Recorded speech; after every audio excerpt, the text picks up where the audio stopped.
Welcome to the Pompey Politics Podcast. I'm Ian Tiny Morris. And I'm Simon Sansbury.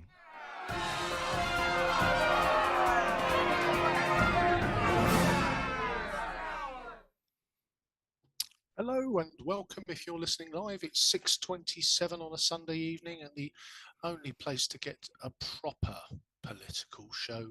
And if you're listening on the podcast, I've no idea what the time is, but hopefully you are sat somewhere nice and enjoying our smooth tones coming into your ears. How are you, Simon? I'm fine, thanks. After a couple of kind of technical shenanigans, then it does help if you actually press the go live button. But we're here, and I've been poring over some council videos, and only mildly pulling my hair out. So other than that, it's been fine. The thing that I've done to my arm seems to have settled down. So yeah, it's going all right. Well, if anything in terms of internet-based video browsing is going to make a man's arm get better, then it would be watching live streams from the Portsmouth Council. Nothing mucky in there at all, is there? No, there's absolutely. It certainly brings out something in people, but I'm not quite sure what, or indeed how we could describe it. Perhaps our viewers and listeners could tell us what they think that that should be.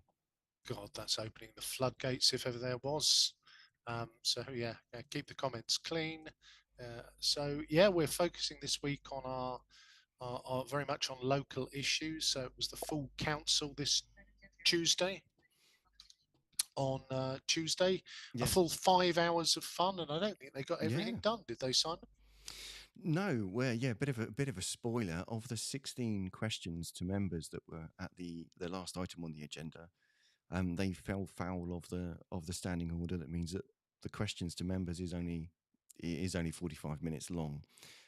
So I'll reveal later quite how far we got into that mountain of 16 questions. Of course, those ones that didn't get raised live in the chamber will get a written answer, so they don't just get dropped off and forgotten. But it was it was certainly an interesting agenda. But I think there was a lot of heavy stuff at the beginning from the notices of motion, and a lot of back and forth, a lot of political grandstanding, a lot of whataboutery, and a lot of should I show rather than tell? Should we kind of get right into it? Well, yeah, let's get into it, because obviously it's not entirely a spoiler to let any regular listeners or viewers of the podcast know that just occasionally the odd grandstanding motion gets in. We probably need some kind of bell, buzzer, or raspberry noise for a grandstanding motion that has no point. But we'll see if I can improvise. I can do a. Oh, good Lord! Just completely awful, but it is dreadful. Apologies to anybody who was enjoying the podcast up until that point. Yeah. The volume issues we had before the podcast started have now generally cleared. So come on, let's dive straight in. Okay, so looking straight at the agenda. We've got some usual sort of stuff at the first in the first bit, usual sort of apologies, but where kind of things start getting a bit kind of worthy of debate was the items 12 and 13, which was about there was an item on the agenda about discussing Portico, which is the shipping company owned by Portsmouth City Council. That originally was going to be a private session, so they were going to need to clear the chamber and turn off the recording. But the Lord Mayor actually decided to limit the discussion to basically to keep the chamber open, but limit it to the items other than the appendices, which were the particular items of issue. But I guess the thing that kind of puts a bit of context in there was the deputations, which came way back at number 5 on the agenda. Should we talk about the deputations before we get into that? Yeah. So I guess if people aren't familiar, anybody has the ability, I think, to ask to make a deputation to full council, and friends of the pod have been on there before, and somebody gave a fairly impassioned deputation on the subject of Portico and the council's involvement. You want to give us the edited highlights, Simon? Because for reasons of the fact that these aren't supposed to be recorded, we have not clipped them up. But obviously, if you make a deputation or you want to make a deputation and you want to invite us in, then we are always happy to talk to you in advance or afterwards. Yeah, indeed. But yeah, we don't think it's fair to take the live stream audio from the deputations, but we will quote them. So James Gunston made an objection to item 13, which was the one about Portico shipping, and he pointed out that he'd made that Portsmouth City Council acquired what was previously MMD in 2008. He'd issued a report in 2019 and spoke to Stephen Morgan and others about concerns about rising debt with the organisation, and that for the year ending March 23, the debt owed to Portsmouth City Council was 15.9 million. Mm. And then there's another part of the report saying that basically it's seeking further investment of 38 million, but profits aren't actually expected until the financial year 31-32. And in the last financial year, Portico was bailed out by taxpayers of 5 million. So Mm. he questioned whether that was actually a sound thing for the council to do with taxpayers' money, and suggested that the 23-acre site could possibly be the site of an information and technology hub, with the significant rise in calls for those sorts of facilities that deal with artificial intelligence, robotics, cybersecurity, software services, fintech, etc., and provide a greater return than the £2 million rent paid by Portico Shipping. So his kind of closing statement was, after 16 consecutive years of debt accumulation, he strongly suggests that the report is withdrawn and instead an all-party group is set up to consider whether that's a more viable way forward. Yeah, an interesting perspective there. Obviously, in terms of the council investing or speculating to try and effectively raise money to subsidise their own income is something we've touched on before, and probably is worth us going around again on that one. But this one, I think there's an element of, we have to look at, I mean, MMD and Portico, whatever you want to call it. I mean, it's an iconic part of Portsmouth history. I believe that's where most of the bananas in the world come into port.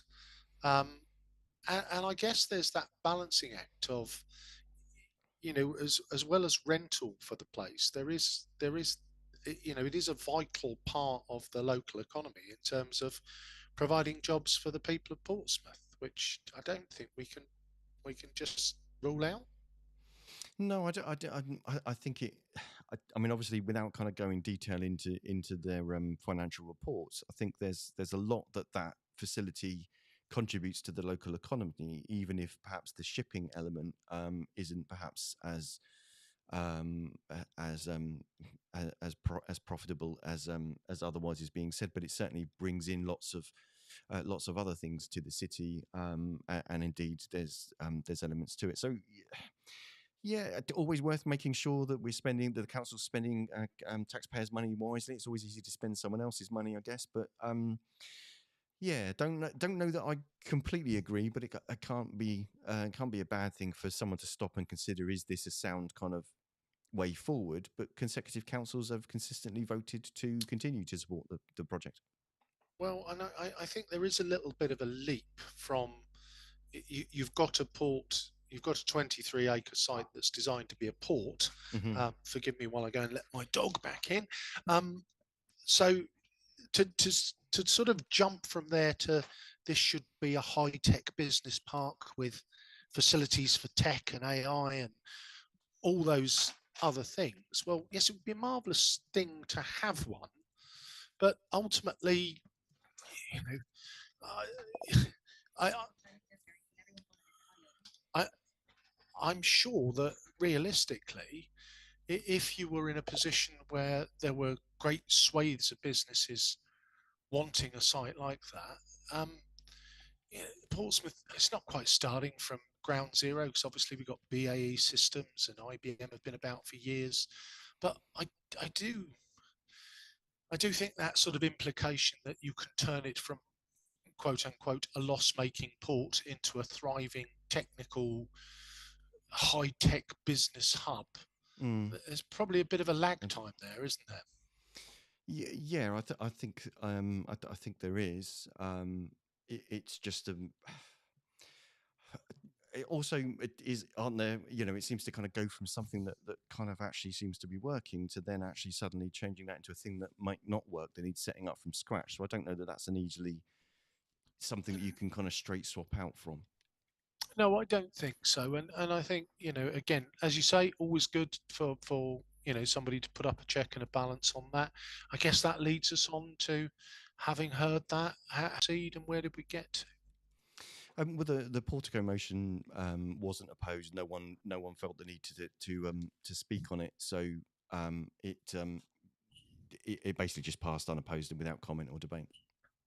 So so I guess the council will be doing some more investment into Portico. It's they're holding their nerve, to use the poker term, and are going to play a little bit of a longer game to get some money back. Yeah, I think so. I think that's the grand thing. Can if anyone's anyone watching, can they let us know in the chat? I've just got some problems my end about whether the audio is actually coming through okay. Can someone just let me know that both of us are actually coming through okay? Because I'm worried that it's not. Um, I'll carry on talking while we skip on to the next deputation. The next one was from a previously retired or semi-retired activist, Claire Udy, who spoke in support of the motion 14D about winter fuel, basically challenging the government's policy on winter fuel allowance. Her remarks are basically that after 100 days of a Labour government finally able to hold the government account in the council meeting for what must be one of the most unpopular and unexpected policy decisions. Thanks, Raymond, for confirming that the audio is fine. I can stop panicking. Glad that they were sat there today, but talking about the Labour Party members elected with the help of that party. And she talked about that being akin to being an abusive relationship, and they have that much power over you. Um, Saying at this point, I mean, they're kind of yeah. part of the problem. So, I mean, there were kinds of other stuff there. So, kind of went a bit, if I'm honest, kind of went a bit off piste on from the winter fuel allowance thing, and kind of talked to other things, but talked to the Labour Party. You're in hop to obviously, you know, the Labour group. You've been elected with the support of the Labour Party. The Tories, aren't you now reflecting on all the horrible things you did while you were in government? Um, and um, and she hopes that the council officers that are supporting vulnerable elderly residents get help in countering the misinformation that residents might be encountering about the causes of why basically this cut has been necessary. I mean, Yeah, so it kind of went a bit messy, that one.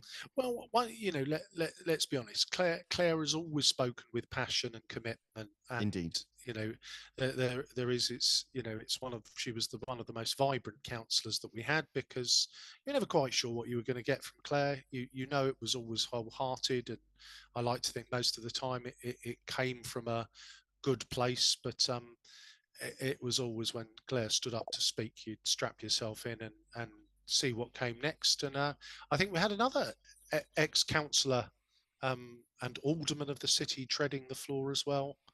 I think Rob New said his piece. He did. I'll skip to his intervention, because his intervention was about 14A, which was the Conservative motion about winter fuel allowance. There were two motions on the agenda about winter fuel allowance.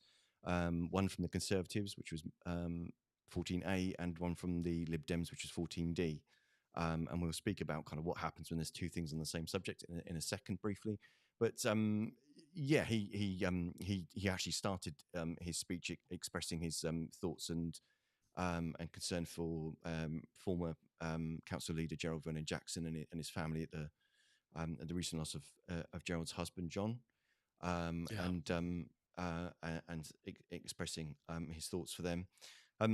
He talked about previously working for an energy company and what they used to do there to try and support the elderly or the vulnerable. And about Portsmouth North having over 14,000 people that will lose out from winter fuel allowance. He remarked that newly elected Labour MP for Portsmouth North, Amanda Martin, and to quote, went on a jolly to Gibraltar, so wasn't there to vote against, for, or abstain. and his remarks that sooner the Labour Party kills the green-eyed monster of socialism, the better. And talked about Stephen Morgan, the Portsmouth South MP, voting in favour, even though there's 10,800 pensioners in Portsmouth South. He did praise Steve Pitt, the leader of the council, and the administration for what it had been doing. And he talked about people of pensionable age suffering with issues with liquidity. They might have large houses, but they may well not be actually well kept up. They might be quite drafty. They might be quite cold, and people wouldn't know who to turn to. And yes, okay, some people might be getting winter fuel allowance that don't really need it, but that being something that he referred to as trickling down to their family unit. And he called it one of the most spiteful, ill-thought-out, rushed decisions of this new Labour government, and extended his sympathies to the Labour group because they're in a situation where they're having to basically either defend this or basically disagree with what the Labour government were doing. If we're sticking on winter fuel payments, there was another deputation on that, so I can quickly cover that if you want. Yeah, let's just touch on it, and then I think we've got 14A, haven't we? The motion ready to roll. And yeah, so let's listen to. You don't want to go through the rest of the deputations? We'll come back to those. Well, yeah, I think we can, can't we? Let's put this one to bed, shall we? Yeah, let's listen to our clip. It's an honour to be making my maiden speech in this chamber on behalf of pensioners in my ward of Drayton and Farlington who are facing the heartbreaking prospect of a cold home this winter. Statistically, my ward has one of the highest proportions of older people in the city, so this issue resonates particularly strongly. Age UK has calculated around 2.5 million pensioners who need the winter fuel allowance to stay warm this winter will now not receive it.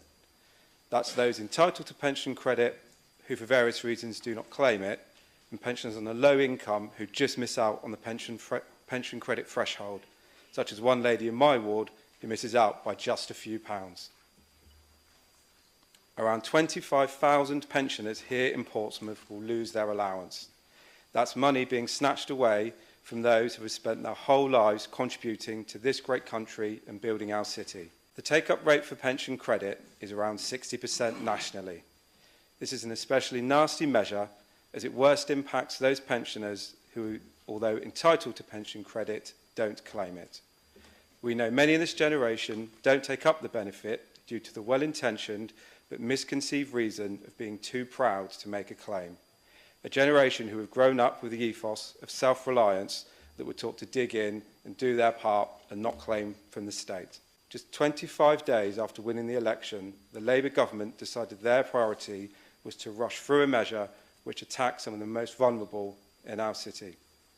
This motion will add to the voices of residents across Portsmouth, calling out to Rachel Reeves and Keir Starmer to admit they got this wrong and U-turn on these damaging cuts to the thousands of pensioners in this city.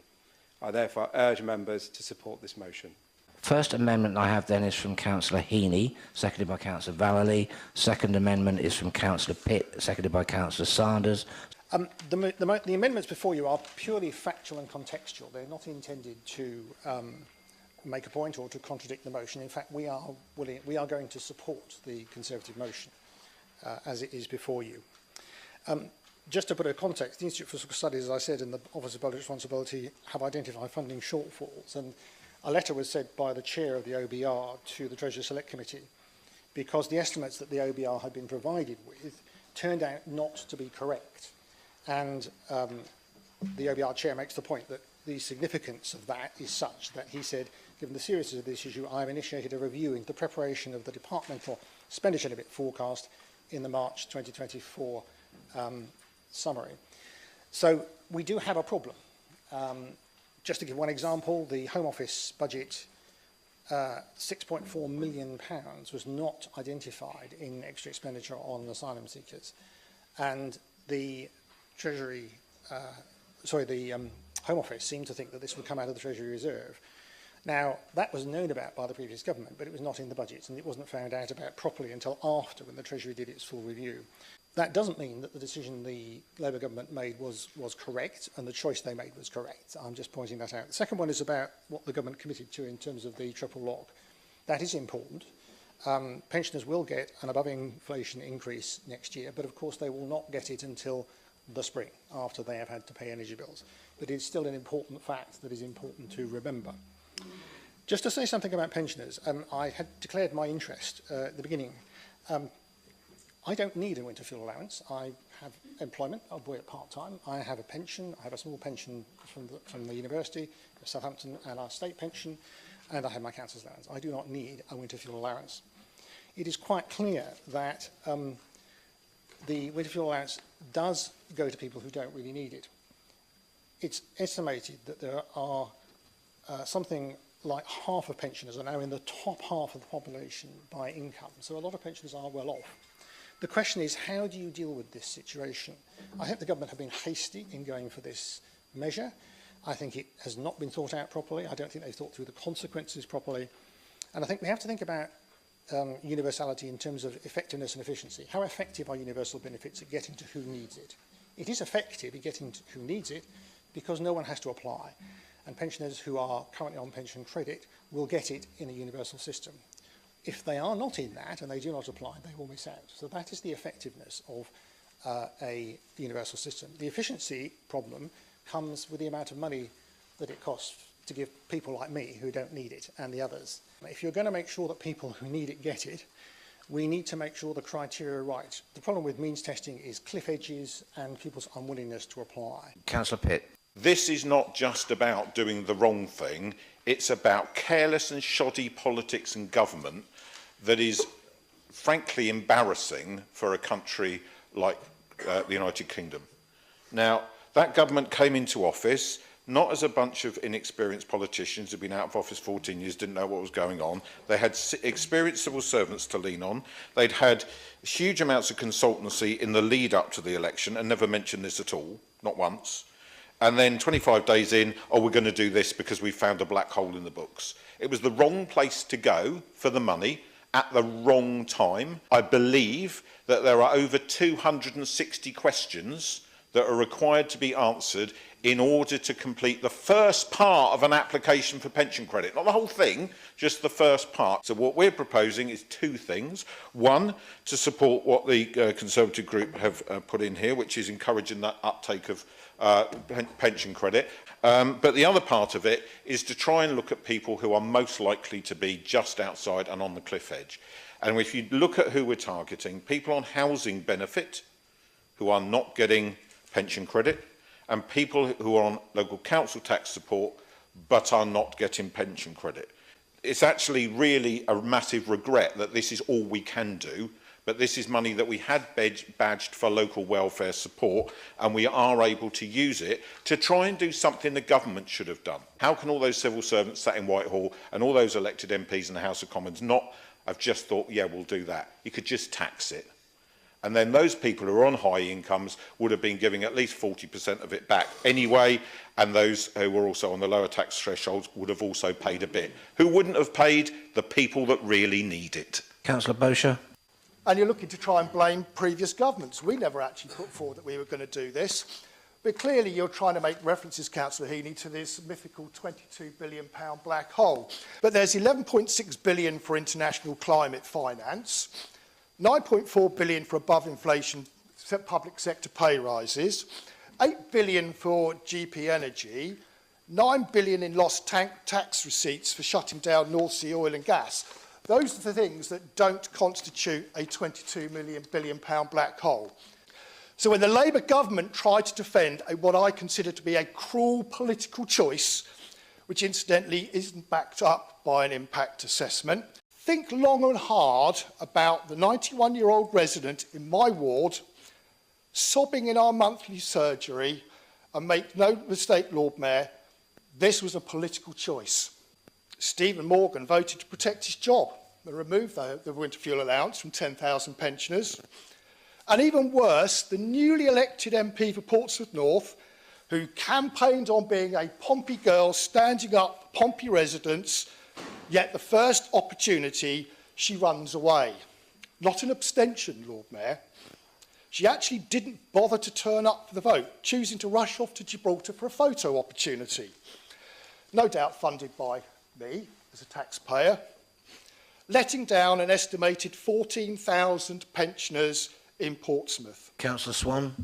And I'm disappointed that something that will leave some of the most vulnerable residents in my ward and across the city destitute has been proposed by a Labour government who promised the country they were looking out for everyone.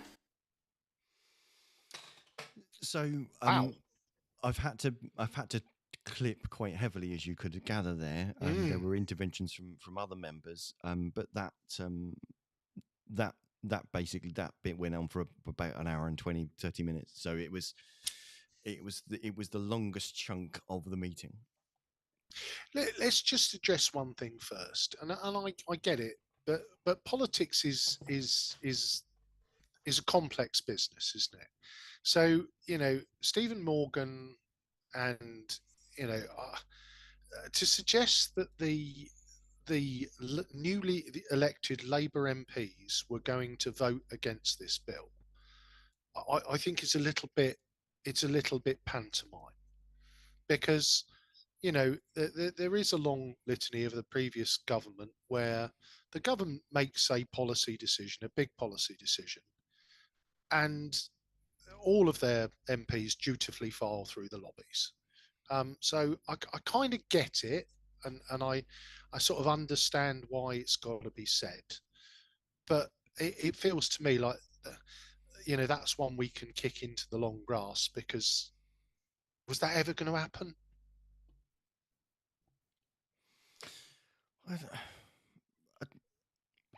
Well, yeah, I don't think anyone was going to say, "Oh, poor them, they were having to make a decision." I mean, one of the points in Rob's thing was it's always easy to criticise something that the other side, quote unquote, do. Yeah. I'm paraphrasing him, but it's harder to actually criticise something your own side do. And to be fair, Graham said in his speech there that there was a Labour amendment and a Lib Dem amendment for this motion, and essentially the Labour amendment sought to basically put historical context into it, and the Lib Dem amendment sought to put some kind of other things. There were bits that I didn't capture in the clips about who said what and who did this and which party, when they were in power, did this and did that, which may or may not. At the end of the day, I'm sure there's kind of, at the end of the day, something's either true or it's not. But you either that's not really the issue at hand here, is it? The issue at hand here isn't this was being said or not being said or not being done. The issue at hand here is there's all these pensioners in Portsmouth, some of whom who will now no longer be getting winter fuel allowance will really actually miss the fact that they're not getting winter fuel allowance. And applying for pension credit is particularly and spectacularly onerous. If it was 26 page? I can't remember what it was that Steve said. I mean, so it just seems like it was a decision that they seemed to be in a rush to make that they didn't perhaps need to make.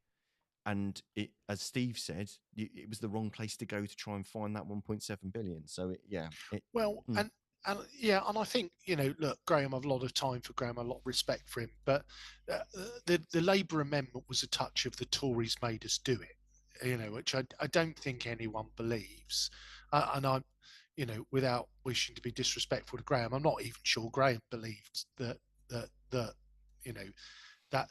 was the only option on the table, or an option that needed to be taken as early as it was. So I think, that there is a piece in this which is, we needed an extra 1.3 billion right away after 25 days, and there was nowhere else we could get it from. I thought Spencer spoke very well. I think that's his first intervention in the chamber after being elected. And well, that was the Steve Pitt quotation mark bull of old, wasn't it? He was proper feisty there and going for it. So yes, it's one of those things, Simon, where and I think Simon Bosch's intervention, that was Graham who was very open in saying that, as a pensioner or somebody who kind of is entitled but doesn't need it. Yeah. I think he explained eloquently the problem with a universal benefit, but the problem, and I think many other people have pointed out, well, tax it, link it to other benefits which aren't as onerous to claim for, and you put those two things into the mix, and okay, it wouldn't have eradicated the issue, but it definitely would have softened the blow, wouldn't it? Yeah. It just seemed like such a clumsy way to kind of draw that dividing line. I don't think anybody is convinced that everybody needs it, because that's not true. The question is the mechanism by which you decide who does and doesn't get it. Is that more costly than the saving you'd make by not just giving it to everybody and just taxing it? Like, and that, I think it was Tim Farron that kind of suggested that. But as rather than the policy itself, if we think about the motion, so what happened was that the Conservatives subsumed the Liberal Democrat motion amendment, and the Labour Party amendment they didn't. The Labour Party amendment fell, and the motion with the subsumed Lib Dem was then voted on by everybody, and everybody that was in the chamber, other than the Lord Mayor, who abstained, which is quite normal for Protocol, yeah. protocol, voted in favour of it. In which case, then we have to give a bit of respect, don't we, for Charlotte and the Labour group, for they were brave enough. Having said what I said about our MPs, they did walk through the other lobby, and I think that's quite a bold statement. Yeah, they hadn't tried to defend the indefensible on a party line perspective. So you've got to give fair play for them saying, no, actually, we're in favour of actually that you should, basically the government should think again. And yeah. So in practical terms, I know Steve referenced that some money's been put aside, and so there is some practical action coming out of this, rather than it just being a saber rattling exercise of, we call upon the government to not be unkind. It did, and as one of the although one of the deputations from the public, was it Andrew? Sorry, Alan Burgess spoke about basically how much that takes out of the local economy, that being something like £6 million kind of disappearing from the local economy, and he talked about other things, about energy giants profiting about 420 billion profits, but he talked about, despite it's great what the council have done, but that's not a touch to basically the amount that's essentially being withdrawn from all of those people that would be needing it.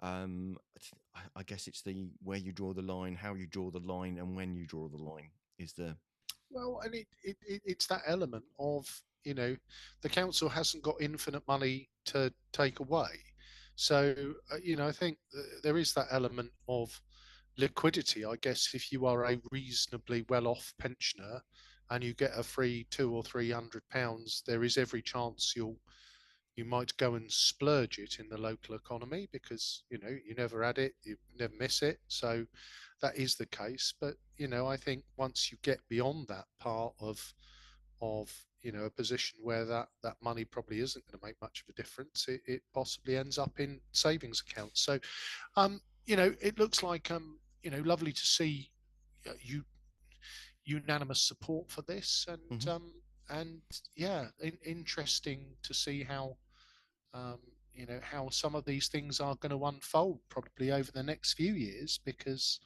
the mood music is still from the Labour government that tough choices, tough decisions, all going to be tough. And again, we watch the more unpleasant competitive political shows on a Sunday other than us, and there's still very much a tone of, oh, it's a big hole, oh, we're not sure how we're going to fill that. So I guess we've got a couple of weeks to wait, haven't we, for the before the budget. before the budget. But let's race on ahead, because time is against us. Yes. Okay. So 14B was also Lee Tyndall from Portsmouth Independent Party. His his maiden speech, a support for elderly and vulnerable residents in Portsmouth. This was about the RSV vaccine. So currently, government policy is that that's offered to people between 75 and 78. And his motion basically sought to ask that the Cabinet Member for Community Wellbeing, Health and Care writes to the government Secretary of State for Health and Social Care to basically say, well, that's kind of a bit bonkers, really, and people over the age of 80 should really need that. And also calling on the administration to see if there's anything they can do to help. Weirdly enough, that was passed unanimous because I don't think don't think anyone would be wanting to object to that. It just seems kind of a bit strange to pick those 4 years and ignore everyone else. With that, I know we're against time, but the answer is not. Obviously, spent 18 years working in the vaccines business. So NICE, the National Institute of Clinical Health Excellence, will have looked at all the data, and it will be a financial decision that will be the target age group where it has the most impact, and effectively, it may have less effect or more side effects in an older age group. Okay. I don't know the vaccine specifically, but that won't have But been that might be picked why out there of was the higher cutoff, right? yeah, that won't have been picked out of thin air. That will have been worked through by NICE before they've moved that through. So. Okay, 14C dental contracts brought by Matthew Winnington and Richard Adair from the Lib Dems. Basically, 2 dental practices in the city recently just closed with no notice to either the NHS or to service users, and basically calling on the council to call on the government to amend NHS dental contracting to require contract holders to inform the commissioning body if they're planning on basically chucking in the towel, which does seem like a strange thing not to put in a contract. If you're providing a fundamental home service of people, it does seem to be a strange one to not basically have a clause that's got some sort of requirements with regards to an escape from the contract or handing it back. Unanimously agreed. Very sad though, isn't it? Because we covered it on the podcast, I think last year or the year before, where both Penny, Stephen, and the local administration all claimed victory for getting new dental practices opening in the city. So to see 2 closing, I think probably takes us back to where we were. So yeah, no objections, and as you say, strange that there is no real process. No. 14D was the Lib Dem motion about winter fuel payments that fell because under Standing Order 32B2, as it had been already discussed by the full council within a period of 6 months, and like 3 hours earlier was definitely within 6 months, then it can't be discussed. So that one basically gets a knock on the bonds. 14E was a very poignant and heartfelt motion about Baby Loss Awareness Week. Not really a lot we can do to do it justice here today, I think, unfortunately, but there was some very, very heartfelt stories either from themselves or from family members or from residents that Charlotte Gerarda, Kimberly Barrett, Yinka Adeniran and Simon Bosher and George Fielding shared with the Chamber about how important that was, and important to kind of mark that and make sure the support is there, and that passed unanimously. I'm sorry we couldn't spend more time on it. Yeah, our thoughts go out to anybody who has experienced such a loss. Yeah. 14F, DBS checks for Portsmouth City Council service. Now, if memory serves, there have been previous motions about using enhanced DBS checks in the council in order to get the most amount of protection for residents and the vulnerable.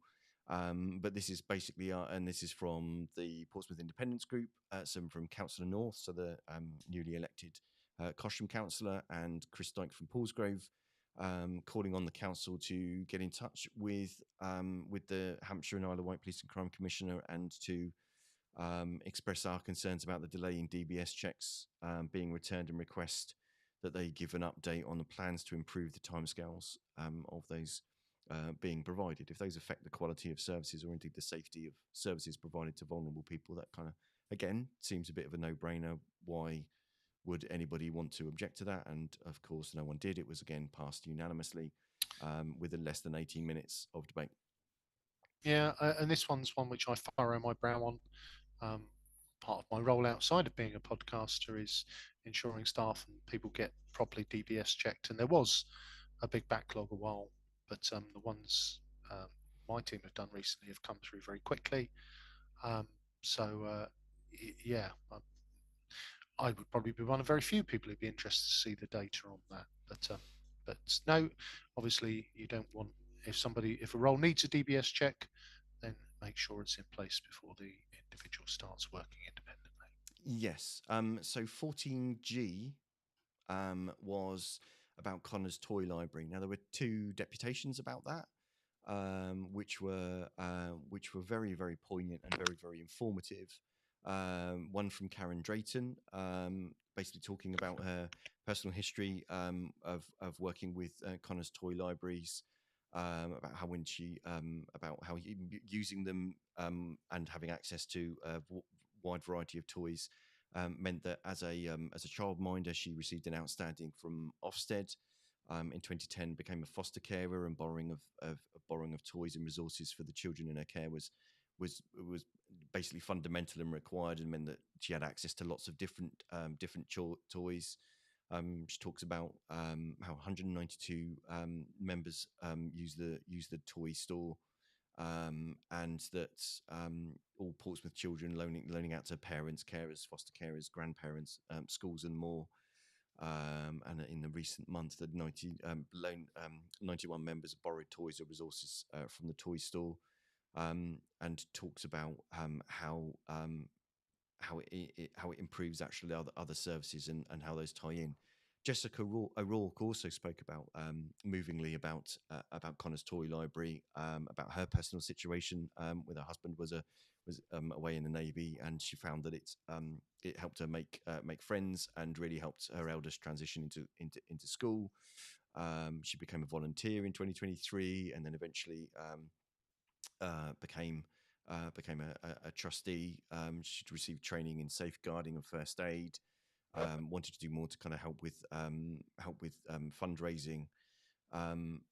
She talked really passionately about how it reduces poverty and deprivation through early intervention, reduces isolation and depression by establishing routine, supports those suffering with mental health problems, can increase immunisation rollouts, and outreach workers support families to attend appointments, enhances development, and enables children to attend nursery through support and form filling, and giving a voice at meetings that they attend with parents, and keeping children safe through home visiting and toys.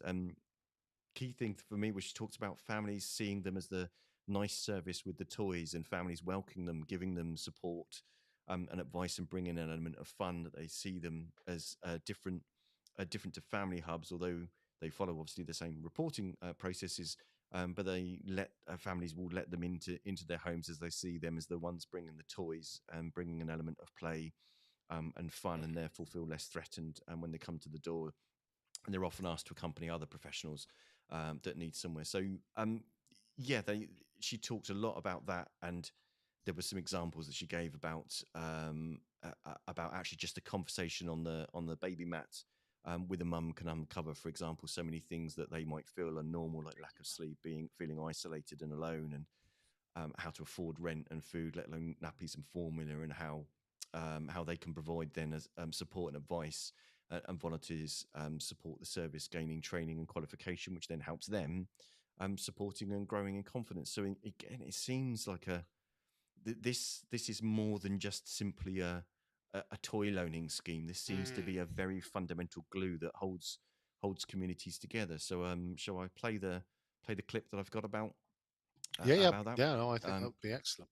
So let me just grab. And we are losing some of our locally established charities because of the pressure on local volunteer organisations generally.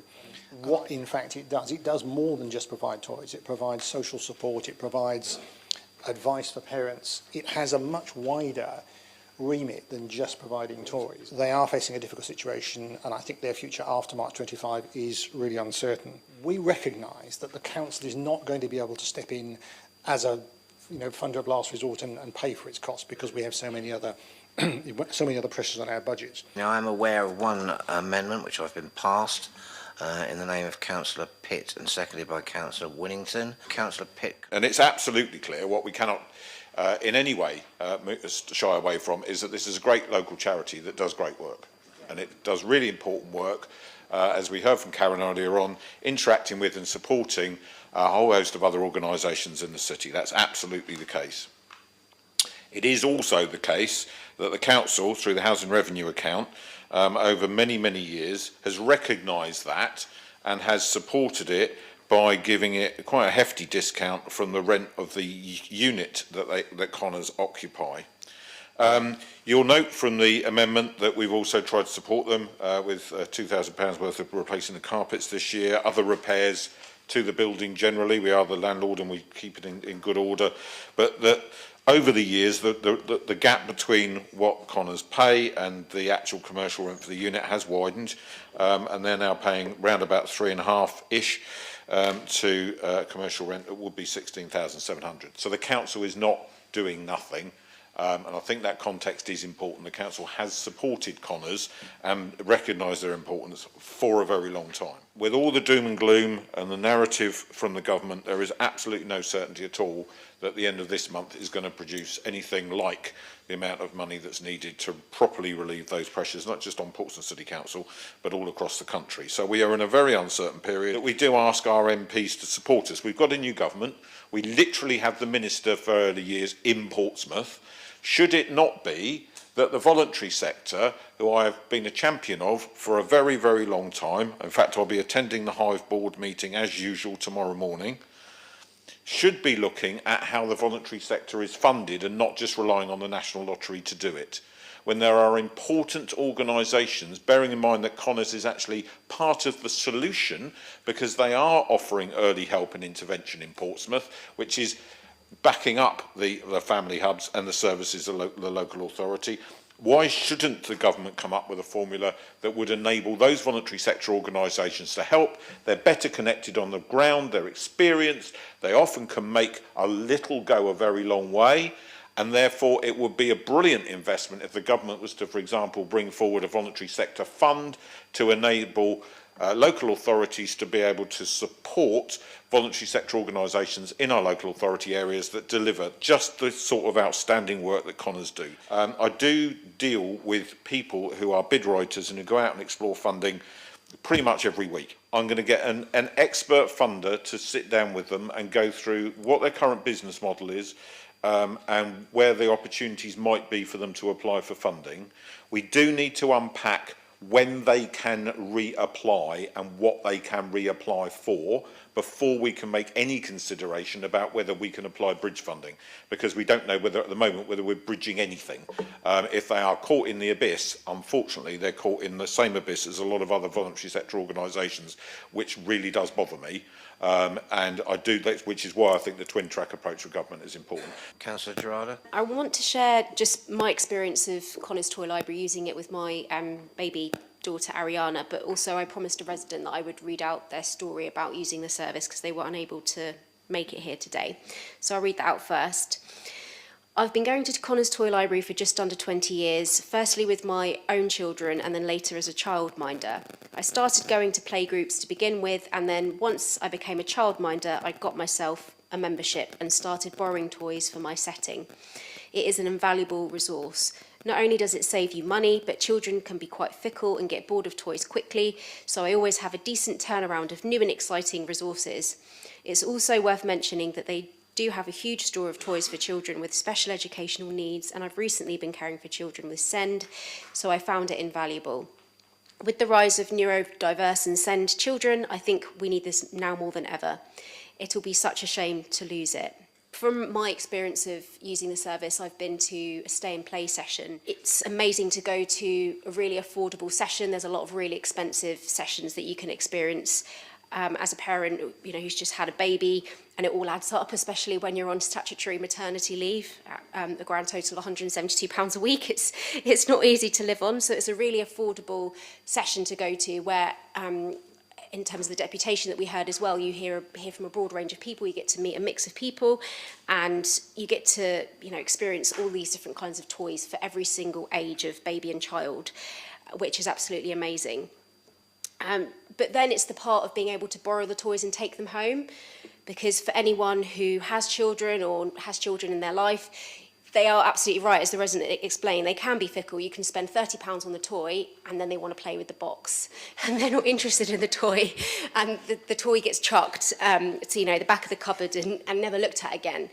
But that's a lot of money for the parent or family member to keep going out and spending that kind of money, and then the kid doesn't even like it, and then you're stuck with this, you know, damn thing, and then you have to give it away to charity or whatever, and it's really, really wasteful. And there's a kind of environmental element to this as well, where we're saying, actually, you just borrow the toy and, you know, you return it, and then you get to take a new one. And obviously a baby or a child doesn't know what new means. They don't know whether it's come off a supermarket shelf or whether it's come from, you know, a library that you're borrowing it from. But to be able to do that and create a new learning experience and a new play environment for your child or the child that you've got in your life is an amazing opportunity. Councillor Adeniran. Connors Toy Library offers much more than just toys. It serves as a vital resource for families, providing them with opportunities for social connection, mutual support, and essential access to a variety of services, including health, housing, and education.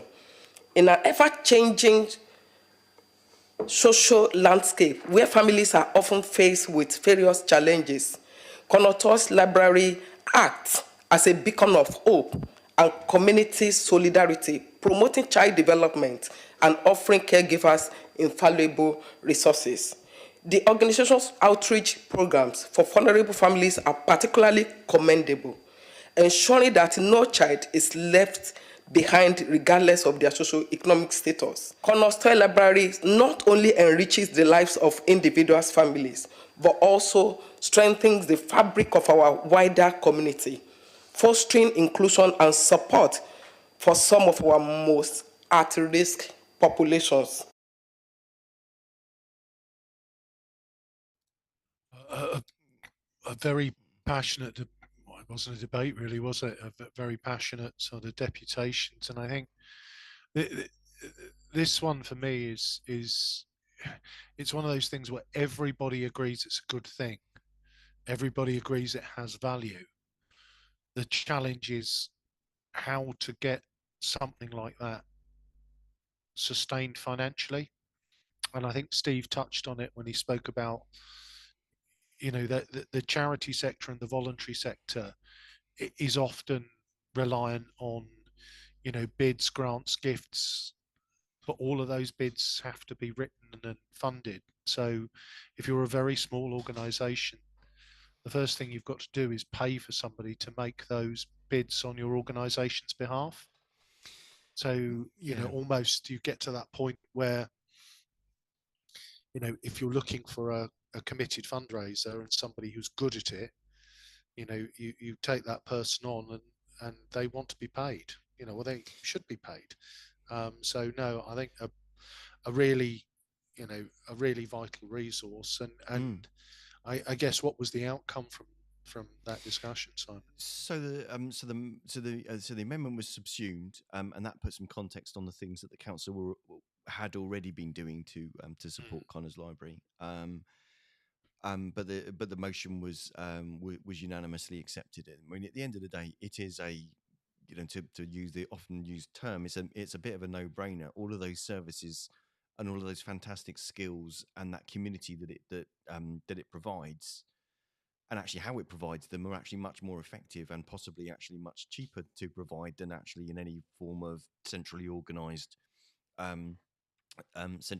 scheme. And this is kind of where actually perhaps kind of local charities really kind of show their ability and their special function. So the key thing is everyone can see that it's a valuable service. The question is how to know how to find the money to do it. Steve did also speak about kind of the funding settlements from governments and they've been kind of having yearly funding settlements for a while instead of 3 yearly, so it doesn't help them kind of plan and understand kind of what landscape they're dealing with. So there's lots to kind of to speak about there, but hopefully the council can put them in touch with someone that has those skills that can help them apply for bids for things that are actually going to make a difference to their funding. So that one passed. Should we do a lightning round of the questions? Yeah, I mean, let's have a quick look at time. We're already at 23, so you might want to just pick out a couple of highlights. And, there's one from George Fielding talking about interactions on social media and how councillors interact on social media. And Steve Pitt, and also about actually threats that councillors receive. Steve Pitt talked about they'd organised actually training for councillors, and actually only one turned up. That there are things that that are in place to actually help, and tools to help report issues that occur, so that those can be fed back to the to the police if necessary, if councillors are receiving kind of threats and stuff. And Cal Corkery also asked Steve Pitt about whether it was whether the council could do things to help make sure that councillors use their platform to promote unity and cohesion rather than stoking division and bad feeling, which Steve Pitt agreed on. One of the. I kind of look at that, and it's that, again, I don't think anyone who's been following local politics know that there's been a polarisation around a couple of issues, and certain councillors have hoisted their flag on either side of the issue. So I think talk of promoting unity when you favour one side of an equation is always slightly difficult, I think. I mean, without going into it, I think it kind of speaks to about the question of using divisive language or accusatory language when actually what you're sharing or what you're promoting asks questions that aren't being asked in a way other than one that can be interpreted to kind of stir up trouble, misinformation, or anger or suspicion. Councillor Shah from the Labour Group asked about basically the plans to do a water pipe running across basically through Drayton and Farlington, and that being a national infrastructure project falls under the same sort of requirements as the Aquint Interconnector does, so will be a decision by Secretary of State rather than by local planning. Some sensible things about can we organise some interactions between those companies and residents. George Madrick from PIP asked about why there's no fireworks in the north of the city. Steve Pitt talked about how last year attempts to raise them at Alexandra Park hadn't happened because they had to be cancelled because of the weather. And although they've now concluded that having them at King George V playing fields isn't going to damage the pitches, the issue is actually the egress of all of those people from site. So the council will be reviewing what can be done to assure egress from that site is suitable to enable that to happen next year. The question, from Emily Strudrick, unfortunately couldn't be heard because she'd had to leave the chamber, so they'll get written answers. There was a thing about reducing paper usage from Raymond Dent from Portsmouth Independence Party asking about that, and Chris Atwell from the administration talked about how that's being looked into, and 12 members of the 42 members have so far opted out, so the other 30 still want obviously their papers in dead tree format, but there's work going on to have a digital platform to enable that to be done. To be fair, I think the work's done on that. What's the question? They don't have to reinvent the wheel. I don't quite understand how that requires further work and an update in the new year. Questions about road surfaces in Paulsgrove from Brian Madrick of Portsmouth Independence Party to Peter Candlish, again talking about those reviews being done, and certain roads are going to be done in the first 3 months of the next calendar year. Further questions from Pip, and this is the last one I'm going to cover because I think we've kind of we've pushed it.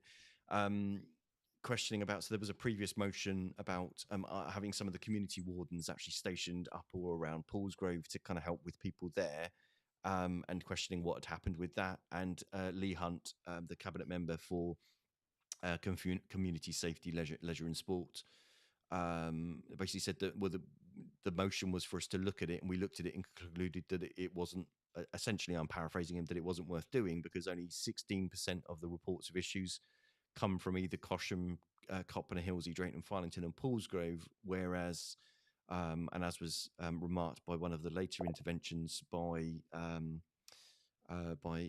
think it was Darren Sanders, that by Lee Hunt, sorry, that 24.5% are from in Charles Dickens and 20% are in Fratton.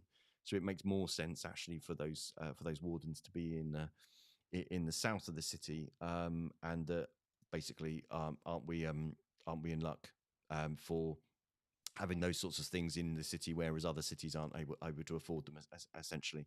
And Darren Sanders kind of asked for a release of the contents of the February meeting where this had been discussed, talking about those and actually the breakdown of kind of what incidents are happening where, so that they can understand that decision as the funding of these actually comes from the housing portfolio. So Darren Sanders, as the cabinet member for that, was interested to kind of hear that one.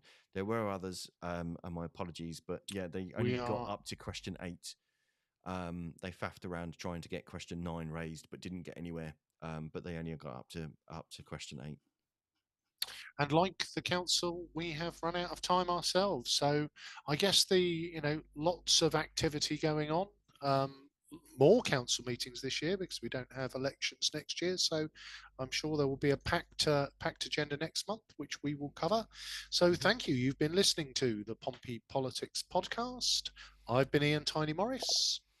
And I've been Simon Sainsbury. Join us next week as we're joined by the women's group of councillors on Portsmouth City Council.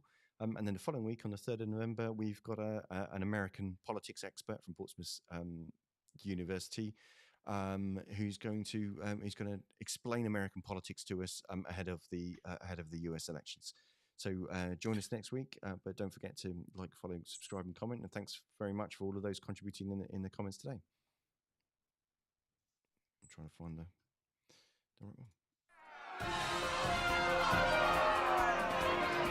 Don't forget to like, follow and comment on Facebook, or comment and subscribe on YouTube. Find us on all the social media platforms: Facebook, X, YouTube, Threads, LinkedIn.